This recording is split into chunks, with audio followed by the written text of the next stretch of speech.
Hello friends, exam hall के YouTube channel में आप सभी का स्वागत है। सो फ्रेंड्स, जितने विद्यार्थी क्लास 10th में हैं और 2024 की तैयारी कर रहे हैं, उन सभी विद्यार्थियों के लिए ये वीडियो काफ़ी इम्पॉर्टेंट है। इस वीडियो हम लोग class 10th science chemistry chapter number 3 के जो जितने भी बहुविकल्पी प्रश्न हैं, ठीक है, उन सभी प्रश्नों को हम लोग इस वीडियो में डिस्कस करने वाले हैं। तो चलिए इस वीडियो को बिना देरी करते हुए वीडियो को स्टार्ट करते हैं। तो जैसा कि आप लोग यहाँ पे देख सकते हैं, ये हमारा है पहला क्वेश्चन, ठीक है। और पहले क्वेश्चन में बोला जा रहा है क्या, निम्नलिखित में से कौन सी धातु जल के साथ, ठीक है, जल के साथ सामान्य ताप पर ही अभिक्रिया कर लेती है। यानी कि ऐसी कौन सी धातु है इन चारों ऑप्शन में से जो सामान्य ताप पर जल से क्रिया कर लेती है, ठीक है। तो आपके ऑप्शंस में दिखा देता हूँ यहाँ से। आई होप आप सभी लोग देख रहे हैं, देख पा रहे हैं ऑप्शन हमारे। तो ऑप्शन नंबर पहले में दिया गया है सी यानी जिसे हम कॉपर भी बोलते हैं, ठीक है। ऑप्शन नंबर बी में है क्या, Fe यानी कि आयरन है। और ऑप्शन नंबर सी में क्या, Mg यानी कि मैग्नीशियम है, ठीक है। और ऑप्शन नंबर डी में क्या है, ये देखिए सोडियम लिखा है, यानी ए मतलब सोडियम और सी मतलब होता है कैल्शियम होता है, ठीक है। तो इस क्वेश्चन का जो करेक्ट आंसर हो जाएगा वो हो जाएगा सोडियम और कैल्शियम, यानी सोडियम और कैल्शियम दोनों ही करेक्ट आंसर है, ठीक है। तो चलिए अब हम लोग समझते हैं क्वेश्चन नंबर दूसरे को। तो क्वेश्चन नंबर दूसरा यहाँ पर आप लोग यहाँ पे देख सकते हैं। क्वेश्चन नंबर दूसरे में दिया गया है, निम्नलिखित में से कौन सी धातु अम्ल से हाइड्रोजन विस्थापित कर देती है, ठीक है, नहीं कर पाती है, यहाँ पर बोला है, इसको ध्यान दीजिएगा, नहीं, ठीक है। तो निम्न में से कौन सी धातु अम्ल से हाइड्रोजन विस्थापित कर देती है, ठीक है। तो इसका सिंपल सा कहना ये है, तो ऐसी कौन सी धातु है जो अम्ल से हाइड्रोजन जो है विस्थापित कर देती है। ऑप्शन नंबर ए में दिया गया है आयरन, जिसे हम Fe से डिनोट करते हैं, ठीक है। और ऑप्शन नंबर बी में दिया गया है Zn यानी कि जिंक, जस्ता भी बोल सकते हैं इसे, ठीक है। ऑप्शन नंबर सी में दिया गया है Cu का मतलब होता है कॉपर। और ऑप्शन नंबर डी में दिया गया है Mg यानी मैग्नीशियम, ठीक है। तो देखिए कि यहाँ पर धातु हमसे पूछा कौन सा धातु जो है मतलब कि अम्ल से हाइड्रोजन विस्थापित कर देगा। तो यहाँ पर जो आपका कॉपर होता है, कॉपर जो हाइड्रोजन मतलब अम्ल से हाइड्रोजन जो है विस्थापित कर देगा। अब ऐसा क्यों होता है, क्योंकि देखिए जो कॉपर का जो क्रियाशीलता होता है वो हाइड्रोजन से ज़्यादा होता है, ठीक है। तो इसलिए क्या होता है कि अम्ल से हाइड्रोजन को वो कॉपर विस्थापित कर देता है, ठीक है। आई होप आप सभी समझ गए होंगे। तो चलिए अब हम लोग चलते हैं क्वेश्चन नंबर तीसरे की ओर। तो यहाँ पर देख सकते हैं, ये है आपका क्वेश्चन नंबर तीसरा, ठीक है। तो ये है आपका क्वेश्चन नंबर तीसरा। और क्वेश्चन नंबर तीसरे में क्या बोला जा रहा है कि धातुओं के ऑक्साइड होते हैं, यानी धातुओं के ऑक्साइड होते हैं क्या। ऑप्शन नंबर ए में है अम्लीय, ऑप्शन नंबर बी में है क्षारीय, ऑप्शन नंबर सी में है क्या, उभयधर्मी, और ऑप्शन नंबर डी में क्या है, उदासीन है, ठीक है।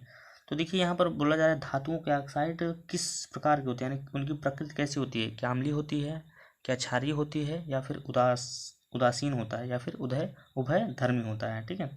तो देखिए जो धातुओं के जो ऑक्साइड होते हैं, ठीक है, जो धातुओं के ऑक्साइड होते हैं उन वो जो है क्षारीय प्रकृति के होते हैं। कैसे होते हैं, तो क्षारीय प्रकृति के। ये क्वेश्चन आपको अच्छे से याद होना चाहिए, ठीक है।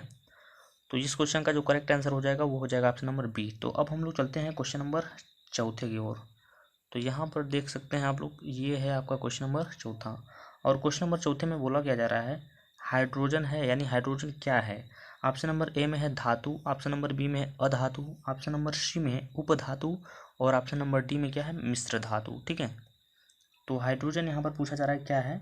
तो देखिए हाइड्रोजन एक अधातु है, क्या है, याद रखिएगा, हाइड्रोजन एक अधातु है, यानी कि बोल सकते हैं आप नॉन मेटल बोल सकते हैं, ठीक है, इंग्लिश में। और धातु को इंग्लिश में मेटल बोलते हैं, इंग्लिश में अधातु को नॉन मेटल बोलते हैं। तो हाइड्रोजन क्या है, एक अधातु है, यानी ऑप्शन नंबर आपका जो बी वाला है वो करेक्ट ऑप्शन हो जाएगा, ठीक है। तो चलिए अब हम लोग चलते हैं क्वेश्चन नंबर पाँचवें की ओर। यहाँ पर देखें, ये है आपका क्वेश्चन नंबर पाँचवा, ठीक है। और क्वेश्चन नंबर पाँचवें में क्या बोला जा रहा है, तो क्वेश्चन नंबर आपसे पाँचवें में बोला जा रहा है, यहाँ पर क्या बोला जा रहा है, एंटी मनी है। यहाँ पे देखिए एंटी मनी क्या है। तो ऑप्शन नंबर पहले में दिया गया है धातु, ऑप्शन नंबर बी में है अधातु, ऑप्शन नंबर सी में है उपधातु, और ऑप्शन नंबर डी में क्या है, मिश्र धातु, ठीक है। तो आप सभी लोगों को पता होना चाहिए कि एंटीमनी जो है ये एक उपधातु है, ठीक है, क्या है, तो उपधातु है। तो इस क्वेश्चन का जो करेक्ट आंसर हो जाएगा वो हो जाएगा ऑप्शन नंबर सी हो जाएगा। एंटीमनी क्या है, तो उपधातु है, याद रखिएगा, ठीक है। तो चलिए अब हम लोग चलते हैं क्वेश्चन नंबर 6वें के। क्वेश्चन नंबर 6वां को ध्यान से पढ़िएगा और समझने की कोशिश कीजिएगा, ठीक है। ये क्वेश्चन काफ़ी बढ़िया क्वेश्चन है और आपके बोर्ड एग्जाम में आने लायक क्वेश्चन है भाई। तो देखिए यहाँ पर बोल रहा है तत्व ए कामा बी कामा बी कामा सी कामा डी के मानक अपचयन विभव क्रमशः +0.60 कामा -0.35 और माइनस में 1.50 कामा माइनस में 2.71 वोल्ट है, सबसे अधिक क्रियाशील तत्व है। यानी कि इन ये जो 4 तत्व का मान दिया गया है उनमें सबसे अधिक क्रियाशील किसका है, यही आपसे पूछा जा रहा है, ठीक है। तो देखिए सबसे अधिक जो क्रियाशील वाला जो तत्व है वो है क्या, डी वाला है, डी वाली यानी कि -2.71। अब इसमें देखा जाए तो ऐसा कुछ भी नहीं है कि लिखेंगे हम -2.71, तो इसमें ABCD से डिनोट किया गया है। तो ऑप्शन नंबर जो डी वाला है वो आपका करेक्ट हो जाएगा, क्योंकि कौन सा होगा, तो डी वाला है, ये अधिक क्रियाशील वाला तत्व है, ठीक है, समझ गए ना। तो चलिए अब हम लोग चलते हैं क्वेश्चन नंबर 7वें की ओर। तो यहाँ पर आप लोग देख सकते हैं ये है आपका क्वेश्चन नंबर 7वां, यहाँ पर नंबरिंग किया गया है, ठीक है। क्वेश्चन नंबर 7वां में क्या दिया गया है, 2FeCl3 प्लस H2O और प्लस में यहाँ पर X है, X के स्थान पे इन्हीं चारों ऑप्शन में से रखा जाएगा कुछ भी, मतलब इसके मतलब इस समीकरण के अनुसार, ठीक है। रिएक्शन है ये, समीकरण नहीं बोल सकते, क्योंकि समीकरण जो बोलते हैं वो मैथ में बोलते हैं, इस टाइप के, जैसे समीकरण होता नहीं है x+y=1 ऐसे करके, तो वो मैथ में बोलते हैं। यहाँ पर इसको रिएक्शन बोलते हैं। तो यहाँ पर बोल रहा है कि यहाँ पर देखिए इसको बोलते हैं, एक पिछला मैंने वीडियो बनाया था उसमें मैंने बताया था ये जो होते हैं, जो ये है हमारे, इसको हम लोग बोलते हैं क्या, अभिकारक बोलते हैं। और जो ये रिजल्ट आता है यहाँ पर, इसको हम लोग इंग्लिश में प्रोडक्ट, हिंदी में उत्पाद बोलते हैं, ठीक है। आप लोग यहाँ पे समझ सकते हैं इसे। तो यहाँ पर बोला जा रहा है क्या, 2FeCl3 प्लस H2O यानी कि पानी जिसे बोलते हैं, और यहाँ पर X है, साइन ऑफ एरो है, उसके बाद दिया गया है 2FeCl2 और प्लस H2SO4 को हम लोग सल्फ्यूरिक अम्ल या फिर रसायनों की रानी भी बोल सकते हैं, ठीक है। क्वेश्चन में आपसे कभी कभी पूछ लेते हैं कि बताओ रसायनों की रानी किसे बोलते हैं, तो सल्फ्यूरिक अम्ल को, यानी H2SO4, यही आपका करेक्ट आंसर, मतलब करेक्ट आंसर नहीं, आपको यही बताएंगे जब आपको ऐसा क्वेश्चन पूछा जाएगा, सब मतलब कि रसायनों की रानी, ठीक है। तो यहाँ पर देखिए बोला जा रहा है क्या, रासायनिक अभिक्रिया में यक्स क्या है। वही देखो यहाँ पर रिएक्शन हुआ है, जब इन दोनों का रिएक्शन कराया गया है तो रिजल्ट में आ रहा है FeCl2, ठीक है। उसके बाद बन रहा है H2SO4। अब देखिए इस समीकरण में यदि हम देखें यहाँ पर, मतलब इस रिएक्शन में देखें कि हमारा SO4 है ही नहीं, ये जो SO4 लगा हुआ है ये कहाँ से आ गया भाई, ये कैसे आ गया। तो आप लोग समझ सकते हैं SO यानी X के स्थान पे हम क्या रखेंगे, तो SO2 यदि हम यहाँ पर रखेंगे तभी तो हमारा SO4 में मतलब ये आएगा, सल्फ्यूरिक अम्ल बनेगा, नहीं तो बन ही नहीं पाएगा। तो ऑप्शन नंबर इसका सी वाला जो है वो करेक्ट हो जाएगा, ठीक है। ऑप्शन नंबर सी क्या होगा, करेक्ट है, आंसर हो जाएगा, क्योंकि भाई यहाँ पे SO2 रखेंगे तभी ये रिएक्शन करके सल्फर बना लेगा ना, नहीं तो कहाँ से बना पाएगा, बना ही नहीं पाएगा। तो चलिए अब हम लोग चलते हैं क्वेश्चन नंबर 8वें की ओर। तो यहाँ पर अब आप लोग देख सकते हैं क्वेश्चन नंबर 8वां ये है, और क्वेश्चन नंबर 8वां में क्या बोल रहा है कि धातु जो सरलता से ऑक्सीकृत हो जाती हैं वह हैं, मतलब क्या है वो। ऑप्शन नंबर ए में है Cu यानी कि क्या, कॉपर होता है, ठीक है। ऑप्शन नंबर बी में क्या है, Ag है, और ऑप्शन नंबर सी में है Al है, और ऑप्शन नंबर डी में क्या है, Pt यानी प्लेटिनम जिसे बोलते हैं, ठीक है। तो देखिए धातु जो सरलता से क्या होते हैं, ऑक्सीकृत, सरलता से ऑक्सीकृत हो जाती हैं, ये पूछा जा रहा है कैसे, सरलता से, एकदम आसानी से, ठीक है। तो वो है हमारा एल्यूमिनियम, एल्यूमिनियम जो होता है वो सरलता से जो है ऑक्सीकृत हो जाता है। तो Al याद रखिएगा, Al मतलब एल्यूमिनियम, ठीक है। ऑप्शन नंबर ऑप्शन नंबर इसका सी सही होगा 8वें का। अब चलेंगे हम लोग क्वेश्चन नंबर 9वें की ओर। तो क्वेश्चन नंबर 9वां में देखिए क्या बोल रहा है, क्वेश्चन नंबर 9वां में बोला जा रहा है कि निम्नलिखित में से कौन सी धातु अम्ल में से, यानी कि अम्ल में से हाइड्रोजन विस्थापित कर देती है, ठीक है। अब देखिए यहाँ थोड़ा समझने वाली बात है, ऐसा एक क्वेश्चन मैंने अभी बताया कुछ देर पहले। तो यहाँ पर बोला जा रहा है अम्ल जो है, अम्ल धातु से हाइड्रोजन विस्थापित कर देती है, कौन सा धातु। तो ऑप्शन नंबर ए में दिया गया है Mg यानी मैग्नीशियम जिसे बोलते हैं, ऑप्शन नंबर बी में है Pt यानी कि प्लेटिनम। ऑप्शन नंबर Cu है, मतलब Cu मतलब कॉपर भी होता है, ठीक है। और ऑप्शन नंबर डी में क्या है Hg। Hg को हम पारा भी बोल सकते हैं, ठीक है, तो Hg हो गया। तो देखिए इस क्वेश्चन का जो करेक्ट आंसर हो जाएगा वो हो जाएगा मैग्नीशियम, क्योंकि मैग्नीशियम जो होता है, मैग्नीशियम यानी Mg जो होता है, धातु अम्ल से हाइड्रोजन जो है विस्थापित कर देता है, क्योंकि मैग्नीशियम की जो क्रियाशीलता होती है वो हाइड्रोजन से अधिक होती है, इसी वजह से ये है मतलब विस्थापित कर देती है, ठीक है। तो इस क्वेश्चन का जो करेक्ट आंसर हो जाएगा वो आपका ऑप्शन नंबर फर्स्ट। अब हम लोग चलते हैं क्वेश्चन नंबर 10वें की ओर। तो क्वेश्चन नंबर 10वें में देखिए क्या बोल रहा है। क्वेश्चन नंबर 10वें में बोल रहा है कि अमोनिया को शुष्क करने के लिए प्रयुक्त करते हैं, यानी अमोनिया को जो है शुष्क करने के लिए हम क्या करते हैं। तो यहाँ 4 ऑप्शन दिए गए हैं। तो आप पहले ऑप्शन में दिया गया है H2SO4। ऑप्शन नंबर बी में दिया गया है कैल्शियम ऑक्साइड यानी CaO, ठीक है। ऑप्शन नंबर सी में दिया गया है P4O10, ठीक है। और ऑप्शन नंबर डी में दिया गया है CaOCl2 यानी कैल्शियम ऑक्सी क्लोराइड होता है, ठीक है।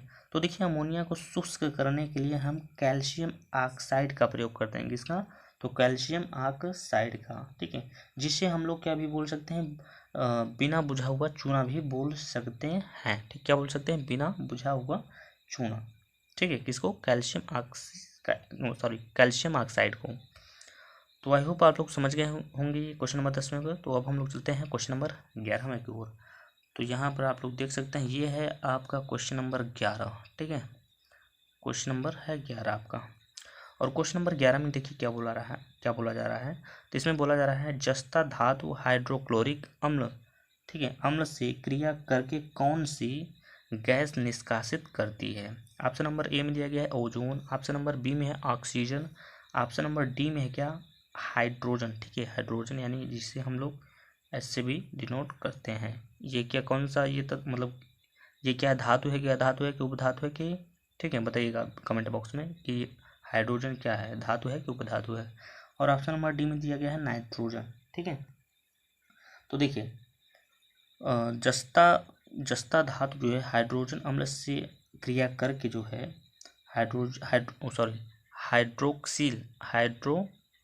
हाइड्रोक्लोरिक जो अम्ल से क्रिया करता है तो हाइड्रोजन गैस जो है रिलीज करता है। क्या रिलीज करता है, तो हाइड्रोजन गैस यानी छोड़ता है। तो ऑप्शन नंबर आपका जो सी है वो करेक्ट हो जाएगा, ठीक है।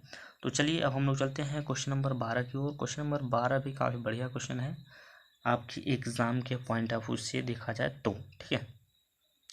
तो चलिए क्वेश्चन नंबर 12 को पढ़ते हैं। क्वेश्चन नंबर 12 में दिया गया है अमोनिया ऑक्सीजन से अभिक्रिया करके क्या बनाती है मतलब क्या बनाती है, ठीक है। तो ऑप्शन नंबर ए में दिया गया है H2 यानी कि hydrogen gas. Option number B में दिया गया है N2 मतलब होता है नाइट्रोजन गैस। और ऑप्शन नंबर सी में है क्या, N2O, ठीक है। और ऑप्शन नंबर डी में क्या, N2O2 है, यानी बोल सकते हैं, ठीक है, नाइट्रोजन ऑक्साइड बोल सकते हैं इसको, ठीक है।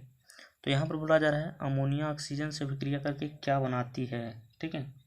तो देखिए अमोनिया जो है, अमोनिया ऑक्सीजन से जब भी क्रिया करेगा तो नाइट्रोजन गैस का निर्माण करेगा या फिर बनाएगा, ठीक है, यानी आप N2 बनाएगा, N2 नाइट्रोजन। ऑप्शन नंबर आपका जो बी है वो करेक्ट हो जाएगा, ठीक है। तो चलिए अब हम लोग चलते हैं क्वेश्चन नंबर 13 की ओर। यहाँ पर है क्वेश्चन नंबर आपका 13, ठीक। तो देखिए क्वेश्चन नंबर 13 में क्या दिया गया है। क्वेश्चन नंबर 13 में क्या बोल रहा है कि SO2 यानी सल्फर डाइऑक्साइड भी बोल सकते हैं इसे, ठीक है, सल्फर डाइऑक्साइड, डाई मतलब होता है दो, ऑक्सीजन पे यहाँ पे दो परमाणु है ना, इसलिए यहाँ पर डाई बोला जा रहा है। तो सल्फर डाइऑक्साइड का जलीय विलयन H2S से क्रिया करके सल्फर अवक्षेपित करता है। इसमें सल्फर डाइऑक्साइड कार्य करती है, यानी सल्फर डाइऑक्साइड जो है क्या कार्य करती है, उसका कार्य क्या है, ठीक है, यही आपको बताना है। तो देखिए बेसिकली जब सल्फर डाइऑक्साइड का जलीय विलयन H2S से क्रिया करेगा तो सल्फर डाइऑक्साइड अवक्षेपित करता है। इसमें सल्फर डाइऑक्साइड का जो कार्य होता है वो होता है ऑक्सीकारक का। कौन सा होता है, तो ऑक्सीकारक, यानी ऑप्शन नंबर फर्स्ट वाला आपका जो है सही हो जाएगा, ठीक है, करेक्ट हो जाएगा। तो चलिए अब हम लोग चलते हैं क्वेश्चन नंबर 14 की ओर। क्वेश्चन नंबर 14 में दिया गया है, ये देखिए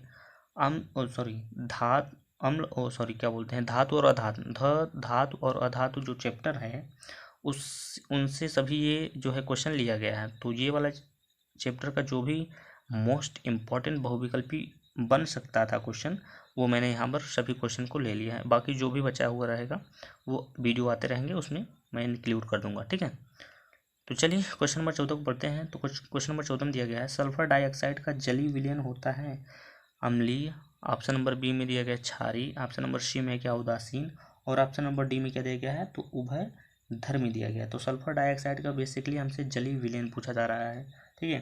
तो सल्फर डाइऑक्साइड का जो जलीय विलयन होता है वो क्या कैसा होता है तो अम्लीय होता है। और अम्लीय का पीएच मान आप बताइएगा कितना से कितना होता है पीएच स्केल, ठीक है, कमेंट बॉक्स में बताइएगा।